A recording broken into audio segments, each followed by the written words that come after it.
Okay. Hey y'all, it's Ebony. So real quick, I just came home from work. I've been up since 2-3 in the morning, and I just got home and it is 6:40. So long day. Running on caffeine right now. It's in my blood at this point. Anyways, I wanted to talk about developing patient trust in the hemodialysis clinic. And the best way to do this, and I'm going to say this, and some people, if you're in training, you might be like, well, that's what they say to do in training. But when I tell you, you won't see that on the clinic floor like that, you won't. But the best way to develop patient trust as far as being able to stick them, hey, baby, have a seat. Okay? Thank you. The best way to develop the patient trust is, one, to go get them when they get there at the scale.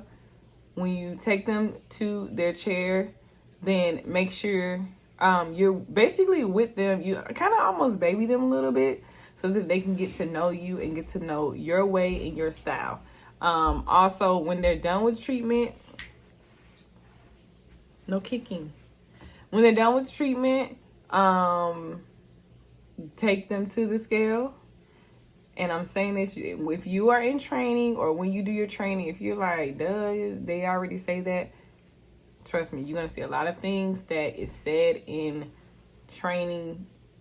Oh, they're supposed to do this and they're supposed to do that, but that is not done on the floor. So I just say this to say that is one of the top ways that I have found to, one, separate myself from the other coworkers or from those who've been there for a while that is not doing that anymore or that just never did it. I don't know.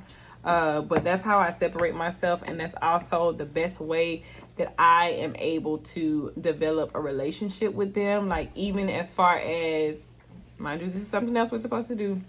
When you get ready to pull their needles, make them stand up and do their standing blood pressure first.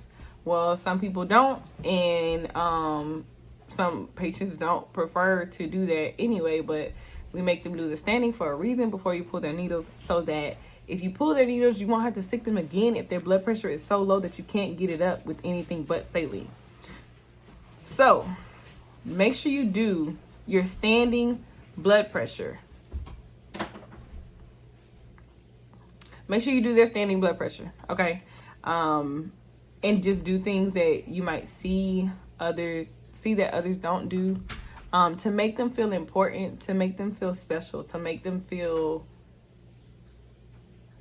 like cater to them. Like, I cater to them, especially my older patients, or especially those that I feel like don't get that. I really cater to them in a way that they're not used to. I carry their bags. I put their blankets on them. Like, I'm like, this is your time. Like, it doesn't have to be, dialysis treatment doesn't have to be, they already hate it.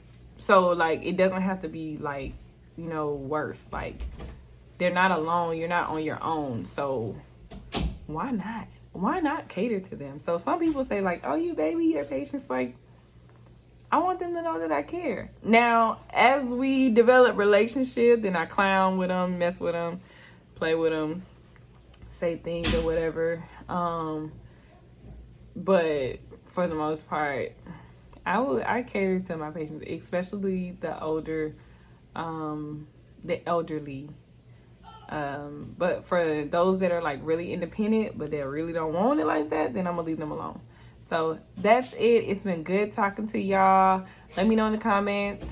Are you developing patient trust right now? Are you having trouble getting your patients to trust you to cannulate them or stick them? Or even just, as soon as you walk in the clinic, the patients be looking like, new people. So let me know what stage you're in as far as in your hemodialysis transition or whatnot. Make sure you like, subscribe, and hit that notification button. And let me know what other videos or even questions that you have in the comments below. Deuces.